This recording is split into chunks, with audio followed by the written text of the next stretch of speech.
Hello my dear students, I am your chemistry master teacher. Welcome to my channel. Today we will continue the first chapter of NCERT class 10th.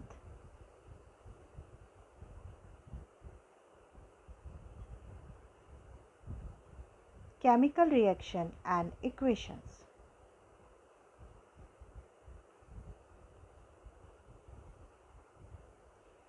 What is chemical equation?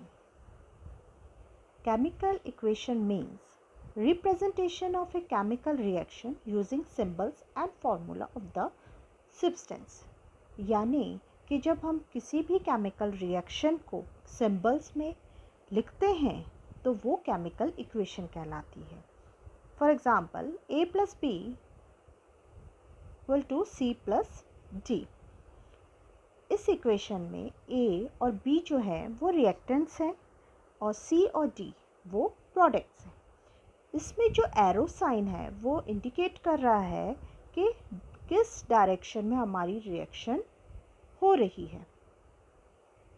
Condition if any is written generally above the arrow. Example लेते हैं.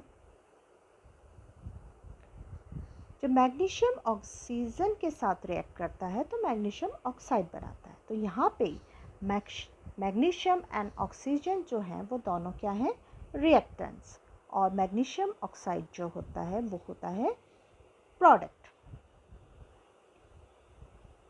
What equation shows change of reactants to product through an arrow placed between them? Reactant और product के बीच में जो arrow sign है वो बताता है कि डायरेक्शन किस डायरेक्शन में हमारी रिएक्शन हो रही है. रिएक्टेंट्स हमेशा लेफ्ट हैंड साइड पे लिखे जाते हैं और उनके बीच में प्लस साइन होता है. उसी तरह से प्रोडक्ट्स जो हैं वो राइट हैंड साइड में लिखे जाते हैं और उनके बीच में भी प्लस साइन होता है. अब दो तरह की रिएक्शंस होती हैं. एक है बैलेंस्ड केमिकल इक्वेशन और एक है अनबैलेंस्ड केमिकल इक्वेशन. अब बैलेंस्ड इक्वेशन क्या होती है? बैलेंस्ड केमिकल इक्वेशन वो इक्वेशन होती है जहाँ पे कि number of atoms of each element equal on both the side. यानी नंबर ऑफ एटम्स जो हैं किसी भी एलिमेंट के, फॉर एग्जांपल हमने ये एग्जांपल लिया कि जिंक को जब हम सल्फ्यूरिक एसिड यानी H2SO4 के साथ रिएक्ट करते हैं तो जिंक सल्फेट और H2 यानी कि हाइड्रोजन गैस निकल रही है. तो यहाँ पे जिंक का जो नंबर ऑफ एटम है वो दोनों साइड में 1 है, यानी कि वो इक्वल है दोनों साइड में. आप हाइड्रोजन लेंगे तो प्रोडक्ट के वहाँ पे भी हाइड्रोजन 2 है और रिएक्टेंट में भी 2 है. सल्फ़र का नंबर ऑफ एटम दोनों साइड पे 1 है और ऑक्सीजन का दोनों साइड पे 4 है. दैट मीन्स कि ये इक्वेशन जो है वो बैलेंस्ड इक्वेशन है. In this equation, number of zinc, hydrogen and sulfate are equal on both the sides. According to law of conservation of mass, हमने पढ़ा है कि mass can neither be create nor destroy. यानी कि मास कभी ख़त्म नहीं होता, ना ही बनता है ना ही ख़त्म होता है, वो सेम रहता है. यानी कि रिएक्टेंट से प्रोडक्ट चेंज होने में मास जो है, टोटल नंबर ऑफ जो मास है वो इक्वल रहता है. अब है अनबैलेंस केमिकल इक्वेशन. इसका जस्ट बैलेंस का अपोजिट हुआ कि if the number of atoms of each element in reactant is not equal to number of atoms of each element present in the product. यानी कि फॉर एग्जांपल जैसे iron है, इस equation में यहाँ पे आयरन का जो है रिएक्टेंट के साइड नंबर ऑफ एटम्स जो है वो है 1, जबकि प्रोडक्ट में उसके कितने हैं 3. तो ये रिएक्शन हमारी अनबैलेंस्ड है. अब अगर हम इसको बैलेंस करना है हमें इस इक्वेशन को, तो हम उसे बैलेंस कैसे करेंगे? तो पहले हम इसके नंबर ऑफ एटम्स देखते हैं. नंबर पहले लेते हैं नेम ऑफ एटम. आयरन के केस में रिएक्टेंट में 1 है, प्रोडक्ट में 3 है. हाइड्रोजन दोनों जगह रिएक्टेंट प्रोडक्ट 2 है. ऑक्सीजन भी सेम नहीं है, रिएक्टेंट में 1 है और प्रोडक्ट की तरफ 4 है. अब हमें बैलेंस करना है. तो बैलेंस करने के लिए हम जो number of oxygen atom is maximum on कहाँ पे है, राइट हैंड साइड पे, तो उससे बैलेंस करने के लिए हमें लेफ़्ट हैंड साइड पे 4 से मल्टीप्लाई करना पड़ेगा। मल्टीप्लाई करने से यानी हम कहाँ पे करेंगे, वाटर के साथ उधर किया तो यहाँ पे हमारे जो ऑक्सीजन है वो 4 हो गया और प्रोडक्ट की तरफ भी 4 था। अब है हाइड्रोजन। हाइड्रोजन जो है अब वो रिएक्टेंट की तरफ जो है वो क्या हो गया है, 8, जबकि राइट हैंड साइड पे वो है अभी भी 2। तो उसको बैलेंस करने के लिए हमें राइट हैंड साइड पे जो हाइड्रोजन गैस है वहाँ पे हमें 4 से मल्टीप्लाई करना पड़ेगा। After that the number of oxygen and hydrogen दोनों साइड इक्वल हो गए। लेकिन अब हम आयरन देखें तो आयरन जो प्रोडक्ट के साइड है वो कितना है, यहाँ पे 1 है और यहाँ पे है उसका 3। तो हमें उसे इक्वल करने के लिए लेफ्ट हैंड साइड पे हमें 3 से मल्टीप्लाई करना पड़ेगा। अब मल्टीप्लाई करने के बाद अब हम देखें कि दोनों तरफ एटम्स का जो नंबर है वो क्या है। आयरन का दोनों रिएक्टेंट प्रोडक्ट दोनों side number of atoms equal हो गए 3 हाइड्रोजन के भी 8 हो गए हैं और ऑक्सीजन के भी 4 है। After balancing the above equation हमें मिली 3 Fe 4 वाटर मॉलिक्यूल्स के, फिर वो आयरन चेंज हो रहा है और यहाँ पे बन रहा है gas, hydrogen gas. To make equations more informative, यानी कि हमें एक इक्वेशन देख के बहुत सारी चीज़ों का पता चलता है, तो उसे इंफॉर्मेटिव बनाने के लिए हमें क्या करना चाहिए, writing the symbols of physical states.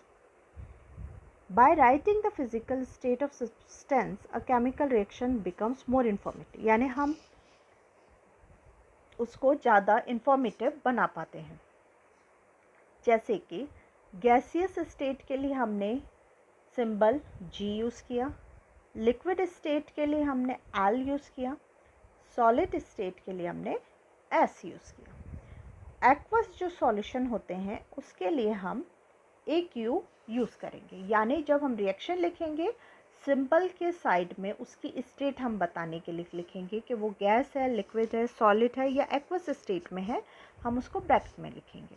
Writing the condition in which reaction take place, the condition is generally write. और एक और चीज़ होती है, ये तो हमने उसकी स्टेट्स बताई, कई बार क्या होता है कि किस कंडीशन में रिएक्शन हो रही है उसको बताने के लिए जो बीच में हमारा एरो साइन होता है रिएक्टेंट से प्रोडक्ट की तरफ जाने वाला, उस पर हम वो कंडीशन भी लिख देते हैं।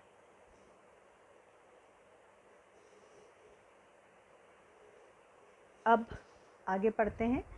To indicate the physical state of reactants and products in an equation, हमने ये एक इक्वेशन ली है कि जिंक जब सल्फ्यूरिक एसिड के साथ रिएक्ट करता है तो zinc sulphate plus hydrogen gas बनती है। तो जिंक जो है यहाँ पे हम उसकी स्टेट बताएंगे सॉलिड, तो उसको हम सॉलिड लिख देंगे। और डाइल्यूट सल्फ्यूरिक एसिड जो है वो एक्वस स्टेट में है, तो उसके अंदर हम ब्रैकेट में उसे AQ लिख देंगे।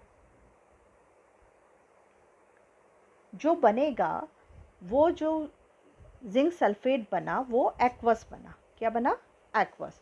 तो जिंक सल्फेट के ब्रैकेट पे भी हम AQ लिख देंगे और जो हाइड्रोजन है वो तो गैस है। ऐसे एक और एग्जांपल ले सकते हैं आप, कैल्शियम हाइड्रोक्साइड को जब कार्बन डाइऑक्साइड के साथ रिएक्ट करेंगे तो कैल्शियम कार्बोनेट और वाटर बनेगा। इसमें जो कैल्शियम हाइड्रोक्साइड है वो एक्वस स्टेट में है, कार्बन डाइऑक्साइड गैस में है, कैल्शियम कार्बोनेट जो है वो बनेगा सॉलिड और वाटर जो है वो लिक्विड। नेक्स्ट है to indicate the heat change in a reaction. अब हम जो इक्वेशंस लिखेंगे उसमें हम हीट चेंज के बारे में भी बता सकते हैं। दो तरह की रिएक्शंस होती हैं, एक होती है एक्सोथर्मिक रिएक्शन और एक होती है एंडोथर्मिक रिएक्शन। जो एक्सोथर्मिक रिएक्शन होती है उसमें जब रिएक्शन परफॉर्म होती है तो बहुत सारी या थोड़े अमाउंट में हीट रिलीज होती है। जैसे हमने एग्जांपल लिया कार्बन रिएक्ट विथ ऑक्सीजन, तो उससे बना कार्बन डाइऑक्साइड, इसमें एनर्जी निकली। ये जो एनर्जी निकली वो हम इस तरह की रिएक्शन को कहेंगे exothermic reaction. This reaction is indicated by writing plus heat और प्लस हीट एनर्जी और जस्ट प्लस एनर्जी हम प्रोडक्ट साइड में लिख देंगे। इसका मतलब ये हुआ कि हीट बाद में निकल रही है।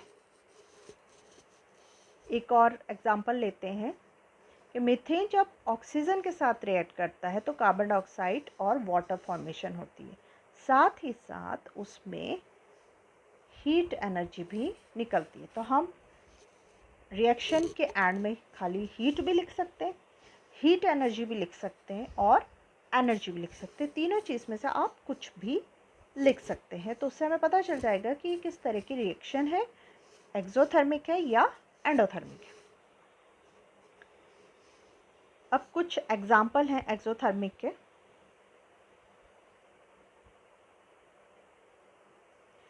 The burning of natural gas, all combustion reaction, respiration,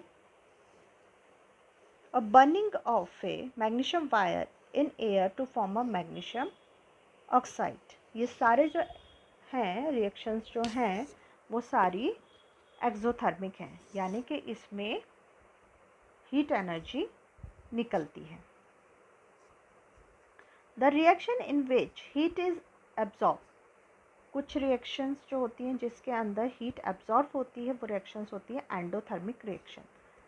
जैसे कि एग्जाम्पल लें हम, नाइट्रोजन को जब हम ऑक्सीजन के साथ रिएक्ट करते हैं तो नाइट्रिक ऑक्साइड बनती है। तो नाइट्रिक ऑक्साइड में जब नाइट्रोजन ऑक्सीजन रिएक्ट कर रहे हैं तो बहुत सारी हीट एब्जॉर्ब होती है। इस रिएक्शन में भी हम प्लस हीट और प्लस हीट एनर्जी और प्लस एनर्जी हम रिएक्टेंट साइड पे लिखेंगे, जबकि हमने एक्सोथर्मिक रिएक्शन में उसे हमने प्रोडक्ट साइड में लिखा था। अब एंडोथर्मिक के कुछ example, all the decomposition reactions, photosynthesis, the electrolysis of water to form a hydrogen और ऑक्सीजन। इन सारी रिएक्शंस के अंदर एनर्जी जो होती है वो एब्जॉर्ब होती है। तो ये सब किसके एग्जाम्पल है, एंडोथर्मिक रिएक्शन। तो हमें ये बात क्लियर हुई कि एक्सोथर्मिक में हीट एनर्जी निकलती है और एंडोथर्मिक रिएक्शन में वो एनर्जी एब्जॉर्ब होती है।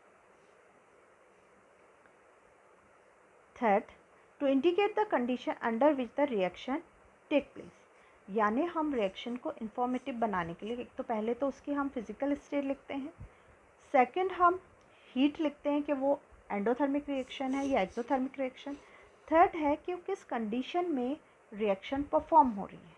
जैसे हमने पोटेशियम क्लोराइड को किया तो उससे पोटेशियम क्लोराइड बना और ऑक्सीजन। इस रिएक्शन के अंदर जो है हीट और मैग्नीज ऑक्साइड यूज़ हुई है। जो हीट है यहाँ पे यूज़ आ रही है और मैग्नीज ऑक्साइड जो है, मैग्नीज ऑक्साइड, वो एक कैटलिस्ट की तरह बिहेव कर रहा है। तो हमने उसकी कंडीशन बताई है, ये हमने उसकी एक कंडीशन बताई है। नेक्स्ट है कि कार्बन मोनोऑक्साइड को जब हम हाइड्रोजन के साथ रिएक्ट करते हैं तो मिथेनॉल बनता है। यहाँ पे भी वो किस कंडीशन में परफॉर्म हो रहा है, वो कंडीशन है 300 एटमॉस्फेयर, 300 डिग्री सेल्सियस, और यहाँ पे जिंक ऑक्साइड और क्रोमियम ट्राइऑक्साइड की प्रेजेंस में मिथेनॉल बन रहा है।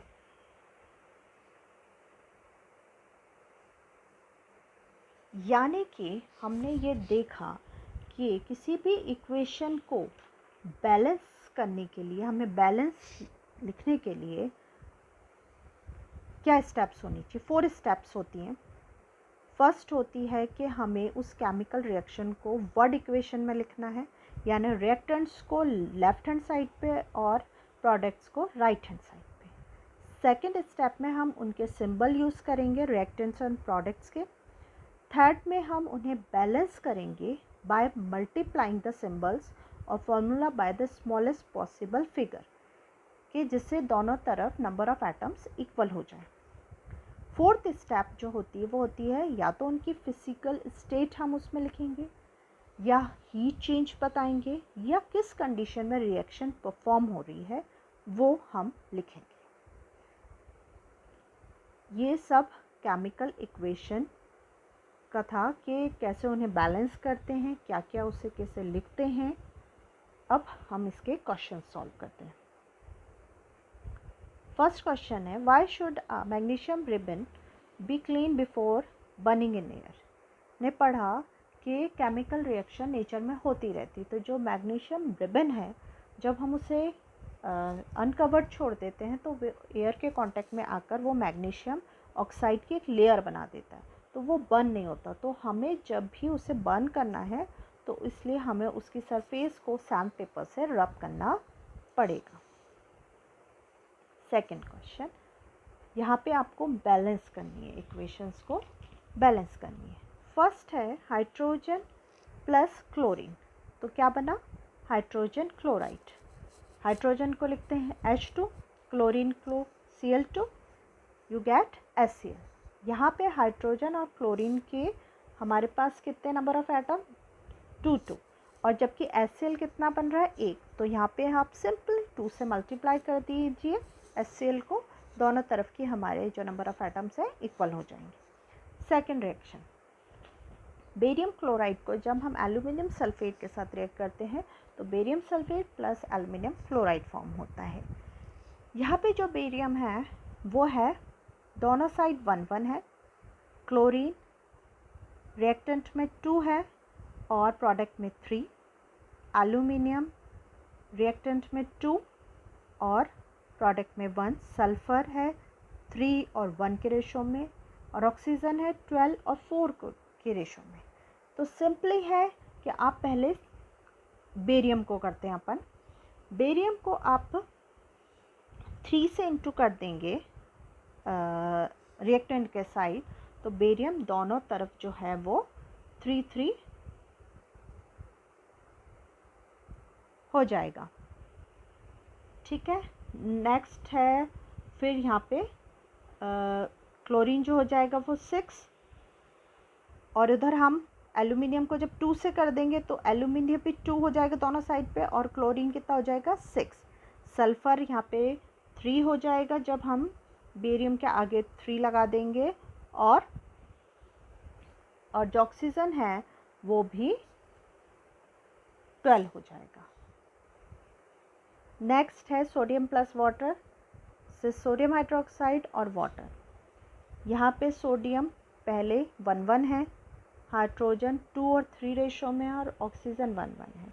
जब हम सोडियम के आगे 2 लगा देंगे रिएक्टेंट के साइड तो दोनों, और प्रोडक्ट के साथ भी 2 से मल्टीप्लाई कर देंगे तो दोनों साइड 2 हो जाएगा। हाइड्रोजन भी, और वाटर के आगे आप 2 से मल्टीप्लाई कर देंगे तो वाटर भी दोनों तरफ 4 हो जाएगा, और ऑक्सीजन दोनों तरफ 2 हो जाएगा। Right a balance chemical equation with state symbols. आपको स्टेट बतानी है, solution of barium chloride and sodium sulphate in water. जब सॉल्यूशन बोल रहे हैं डैट मीन्स वो एक्वस फॉर्म में, तो सिंपली आप बेरियम क्लोराइड को क्या लिख देंगे ब्रैकेट के अंदर AQ, मतलब एक्वस, और सोडियम सल्फेट किस में इन वाटर, वो भी aqueous. To give a insoluble barium sulphate, insoluble यानी PPT बन रहा है तो वो सॉलिड होगा, तो बेरियम सल्फेट को आप क्या लिख दोगे सॉलिड, और a solution of sodium chloride, solution of that means aqueous. Next है sodium hydroxide solution in water, फिर aqueous, react with hydrochloric solution in water, again aqueous, फिर बन रहा है आपका सोडियम क्लोराइड सॉल्यूशन, फिर एक्वस, और वाटर। वाटर किस फॉर्म में होता है लिक्विड। इसे हम बैलेंस करना, इक्वेशन इजीली बैलेंस करना आ जाएगा कि दोनों तरफ हमें नंबर ऑफ एटम्स कैसे यूज़ करने हैं, दोनों तरफ इक्वल करने हैं. That's all for today's students. Now we will meet in the next video. Till then, be tuned, and if you like my video, then please like and share my video and subscribe to my channel, and don't forget to press the bell icon so that you can get the latest notification of my video. Thank you.